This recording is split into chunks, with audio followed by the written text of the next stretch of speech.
Welcome to @Cronkite News, your social sharing connection where you choose the news. Facebook likes and shares, tweets, retweets, and favorites. YouTube views and subscriptions. We're watching you, watch us. From our digital home at cronkitenews.azpbs.org to your television, web browser, or mobile device. Let's get a refresh on the top Arizona news of the week. Breaking news tonight, Sheriff Joe Arpaio has been formally charged with criminal contempt of court for ignoring a judge's order in a racial profiling case.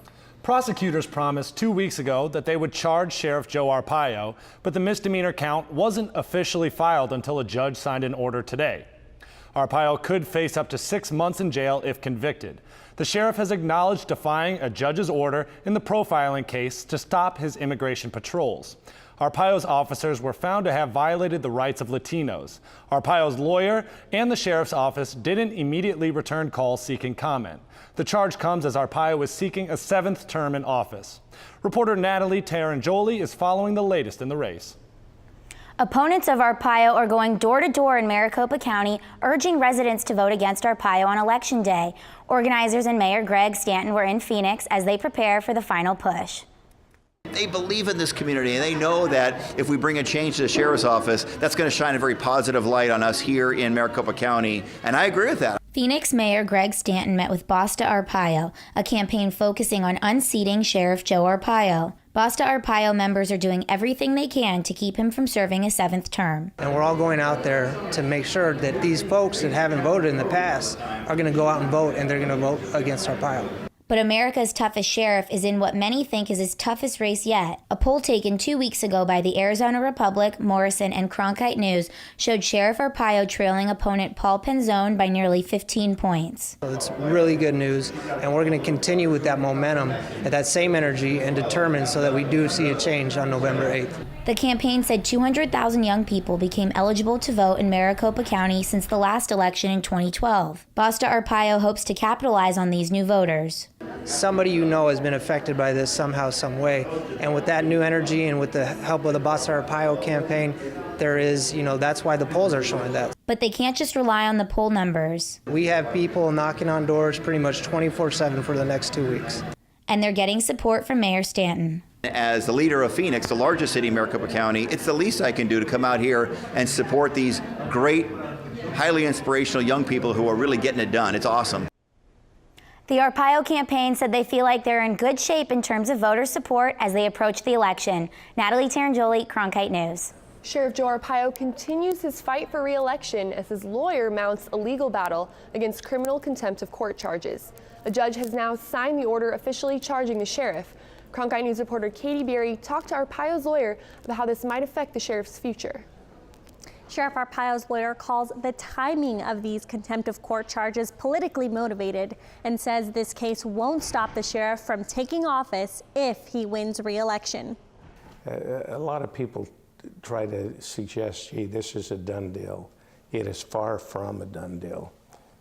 We are going to fight at every step of the way. With less than 2 weeks away from Election Day, Sheriff Joe Arpaio's attorney questions why a judge waited until now to sign the order, charging Arpaio with criminal contempt of court. There was no reason why the referral and decision to charge couldn't have been made the day after the election. The timing, I think, was suspicious.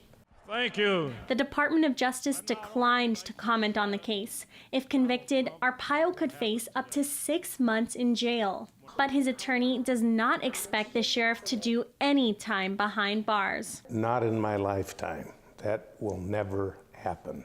It was a long time in the making. Danielle Magos was a plaintiff in a class action lawsuit that led to the criminal contempt of court charges.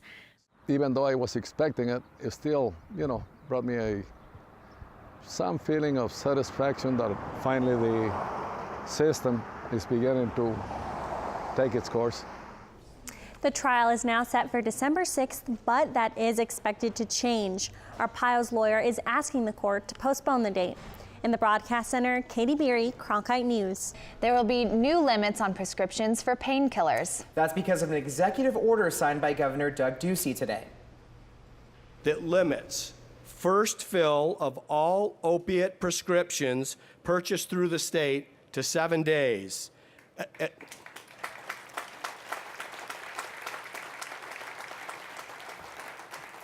And all fills for children. Governor Ducey used the order to kick off the start of Red Ribbon Week, 7 days that focus on decreasing the use of drugs by teens. Parents can participate during the week by learning how to spot whether their kids are being pulled into addiction. Cronkite News reporter Anthony Marroquin shows us how the Hidden in Plain Sight program works. That's just one of the programs and tools announced by the governor's office today aimed at helping people avoid addiction. But sadly for some, the time for prevention has passed. All the kids that I work with, 99% of them wish that they could talk to their parents. Angie Guerin works with people to direct them towards getting help with addiction. But she's also a mother whose children have also suffered with drug abuse, and so she has to do what many seem like a break of trust. As a mom of 3 teenagers now, I will say that yes, I do go through their rooms. Many experts say that it's important for parents to go through their kids' rooms if they suspect they may be using drugs, but not many parents know exactly what to look for. There will be some parents on these tours, these educational tours of the bedroom, who are going to, for the first time possibly, say, I recognize that. As part of that education, the governor's office has opened the Hidden in Plain Sight exhibit. It's aimed at educating parents about what to look for when going into their child's room. Experts agree that it's also important to know your child and pick up on changes in mood or behavior. Opioids generally make a person's energy level go down, so you might notice that they're nodding off, maybe eating dinner and kind of going to sleep. Some advice from parents: look for things that cross the line from normal teenage behavior and have an agreed upon plan before doing anything. Every kid is totally, completely different, you know, and it's really having that plan beforehand is the most important piece before you do it. Keeping in mind that addiction is not a failing from either side, but rather something that can happen to anybody. The room will be open for tours through Friday. To register, go to substanceabuse.az.gov. Anthony Marroquin, Cronkite News. If you haven't gotten your flu vaccine yet, now is the time. Reporter Dana Lewandowski explains why the CDC is recommending only one option for flu protection this year. My girls always freak out when they hear the word shot, and so we know, well, the nasal spray has always been available, well, at least the past few years. But that may not be an option this flu season. The Centers for Disease Control and Prevention and the American Academy of Pediatrics say that the flu vaccination in the mist form isn't recommended this year. They found out that over the last 2 to 3 years, the efficacy of the nasal flu was actually less than what was expected, and even to a very low number, that this year they're recommending that we give only the injectable influenza.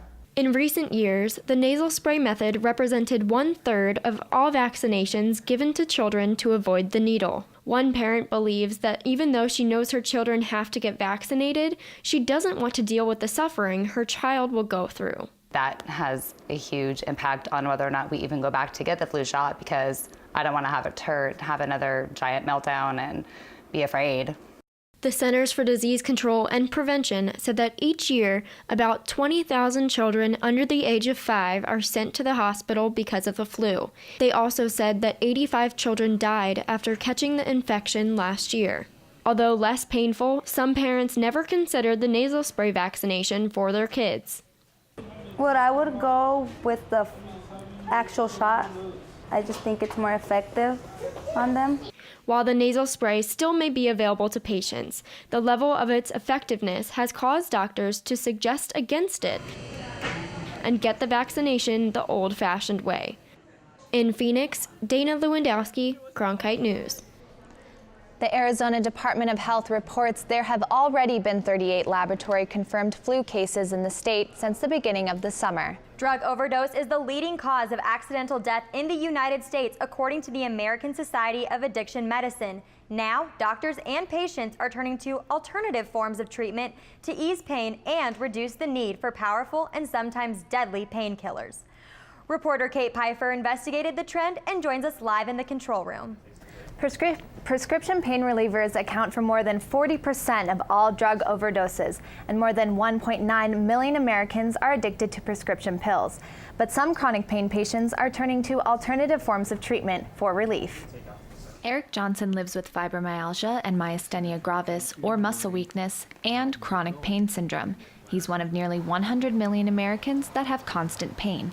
For relief, he takes medical marijuana. It really helped. It helped to the point where I stopped Lyrica and I was taking a very low dose of tramadol, and most of the time none at all. A study by the Journal of the American Medical Association says opioid overdose death rates decreased by almost 25% in states that legalized medical marijuana. Patients were responsibly using cannabis instead of using opiates. And as we see with the 2014 JAMA article, patients not using so many opiates means less people die. And it's impossible to overdose on cannabis. And that's the problem with the opioids, of course, because that's where our center for breathing and our heart is controlled through the brainstem. And that's where you get those accidental overdoses that are occurring in droves and has become the #1 cause of accidental death in the United States. Dr. Stephen Sywick says there needs to be more pain management education, starting with doctors. Many of these overdoses are in fact accidental because the patient hasn't been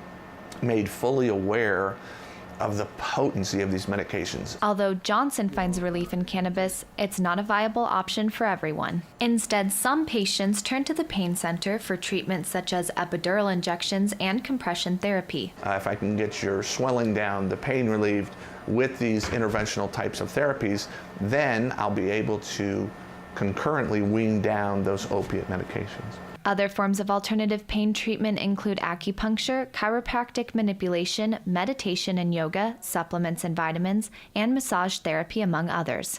At the University of Arizona, researchers are looking into other opiate-based treatments that relieve pain and prevent addiction. We wanted to develop a novel compound that inhibited the pain but was non-addictive.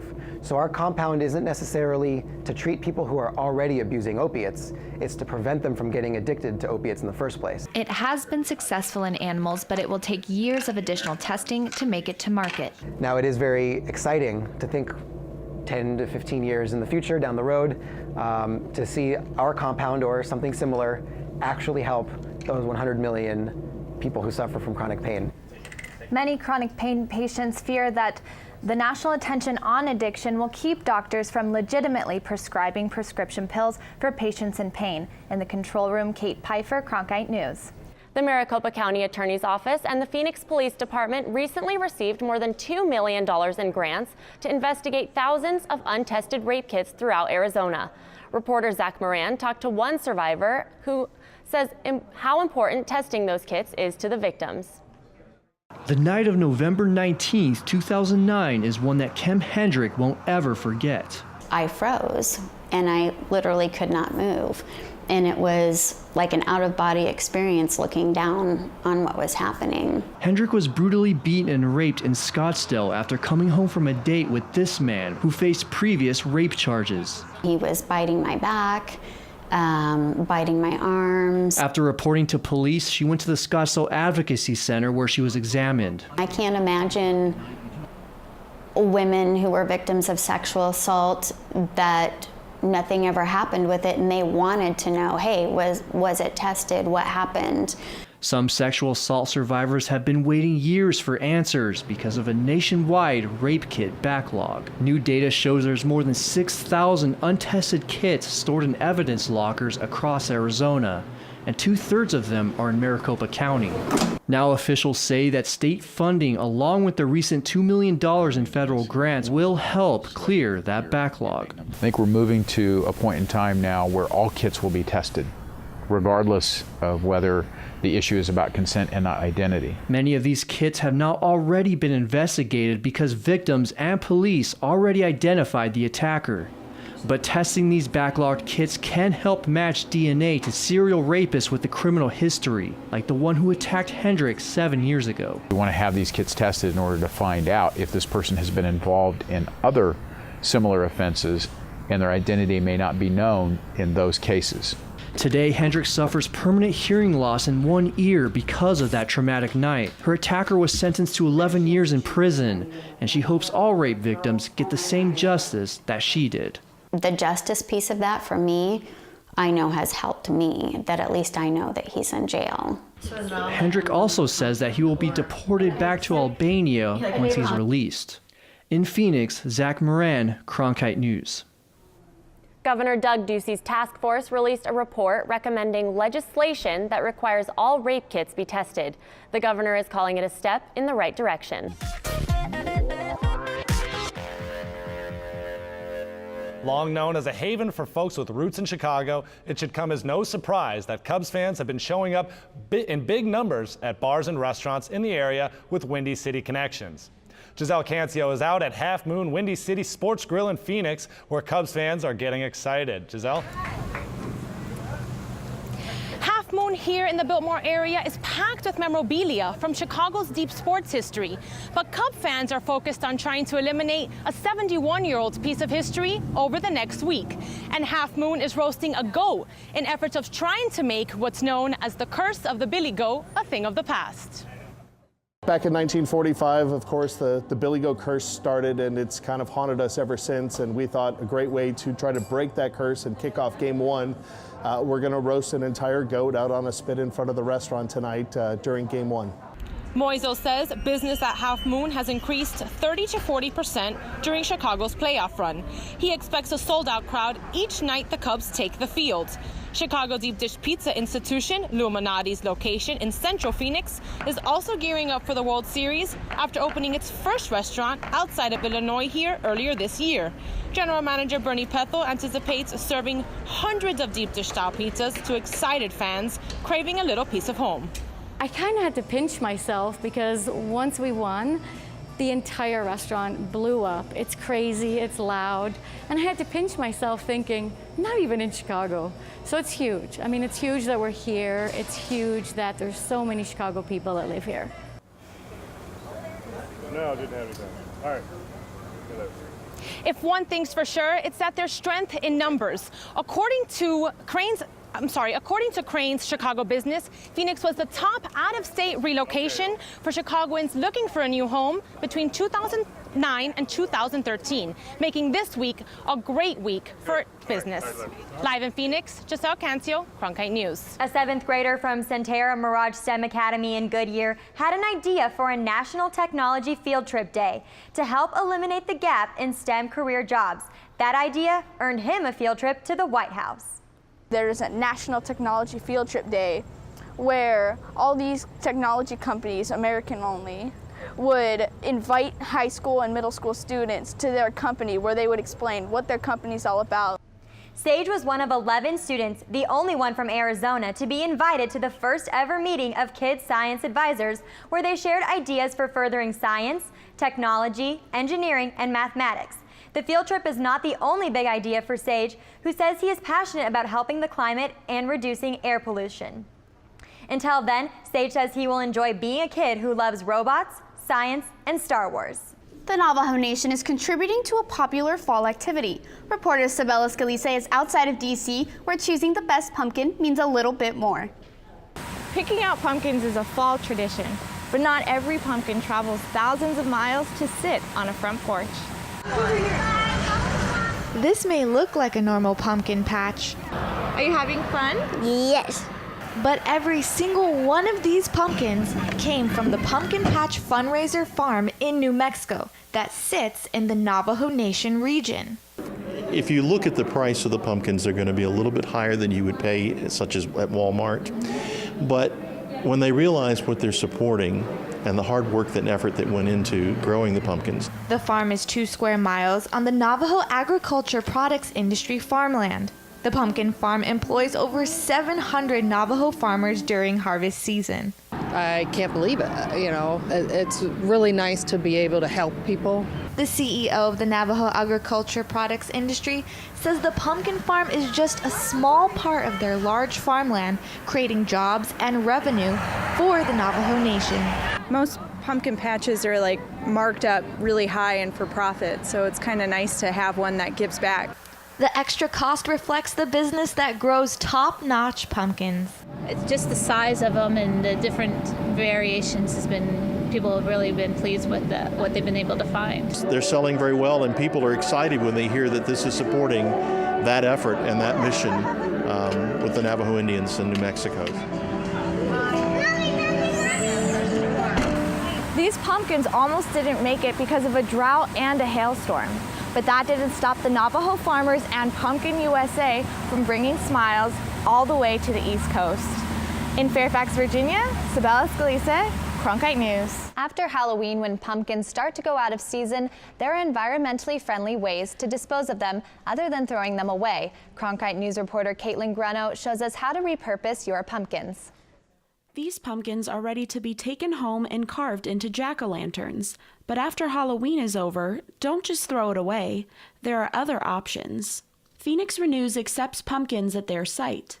We anticipate getting a few, not a lot, but a few here, and it'll be great for our compost. Recycled City also composts pumpkins this time of year. All those pumpkins from all of our residential customers, homes, apartments, condos, all those pumpkins are going to come here, and we're going to compost them, and then they're going to go into the field and possibly grow new pumpkins for next year. Four Peaks Brewery holds a pumpkin carving contest, and they partner with Recycled City to compost. It's just better to keep a smarter outlook on what we're doing with everything now and what kind of footprint we're leaving behind. McDonald's Ranch doesn't necessarily compost the pumpkins they sell, but they do repurpose their leftovers to benefit the community. Any of the pumpkins that are still good, we try to donate them to any of the local charities that might, that are edible still, that might want to make pumpkin pies. There's actually a wildlife refuge up the road here that takes a pretty good bunch for their animals to play with and eat on too. And then we have a little bunch of cows that we feed all the rest of them to.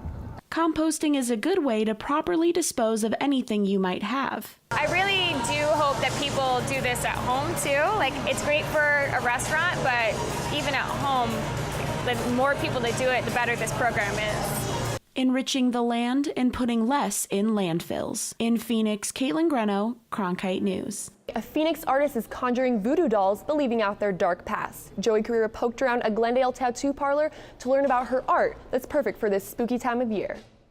We've all seen pop culture references to voodoo, but the practices have deep roots and a very real following. Katha Boutier is a tattoo artist who radiates creativity. 5 years ago, she took her sketches from pen and paper to needle and thread. I came out with a tooth fairy first, and I did it for my kids.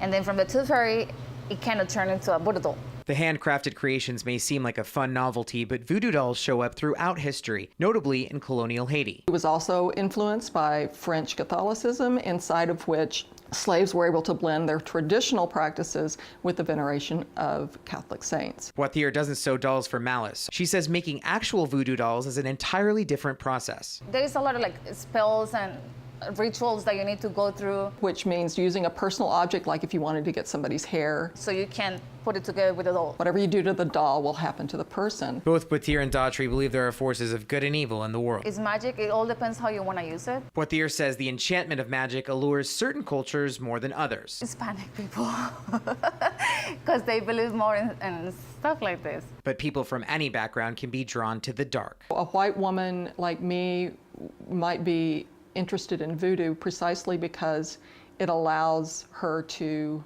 access the spirit world. A custom voodoo doll will poke a $40 hole in your pocket. You can order one online through Rebel Devils Accessories Facebook page. Joey Carrera, Cronkite News.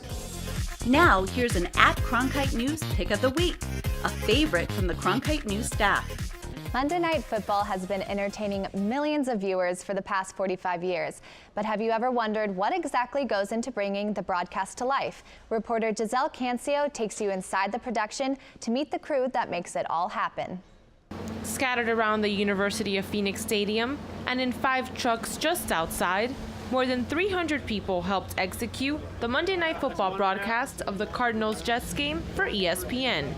Quarterbacking the crew, former Sun Devil Chip Dean. Everyone to ESPN's Red director of Monday Night Football broadcasts since 2006. A couple of years ago, we calculated that it was over 1,700 man-hours to build the show, to put it together. Just like in football, directing the game is combining all the talents of everybody on the show. One of ESPN's original employees, he's no stranger to the sport. He played safety at ASU in the mid-1970s under legendary coach Frank Kush. And although the main objective is to televise football to the fans, we try to elevate the moment or elevate the scene or be a good storyteller so that people are engaged with a story of a player or a coach or the moment in time so that it becomes an experience, so you remember something. Being on time with the right looks, whether it's a replay or the right camera shot, we want to make sure that we are out front of whatever story it is. While it only takes 3 hours for the Monday Night Football crew to break down and head to their next destination, it takes 3 days for them to prepare and set up for each production. Dean says they treat every game like it's a Super Bowl Sunday. It's amazing, really, that every week we have this huge production and we move it from city to city, whether it's a few hundred miles away or a few thousand. It's estimated that the Monday night team will travel over 30,000 miles across the country by the end of the season. Thank you, guys. Nice job. Appreciate it. In Glendale, Giselle Cancio, Cronkite News. Cronkite News tracks your likes, tweets, and shares from all our social sites to bring you this news special. At Cronkite News, our weekly refresh. Join the conversation so you choose the news. Like us on Facebook, follow us on Twitter, subscribe to us on YouTube, and log on to cronkitenews.azpbs.org for top Arizona stories anytime.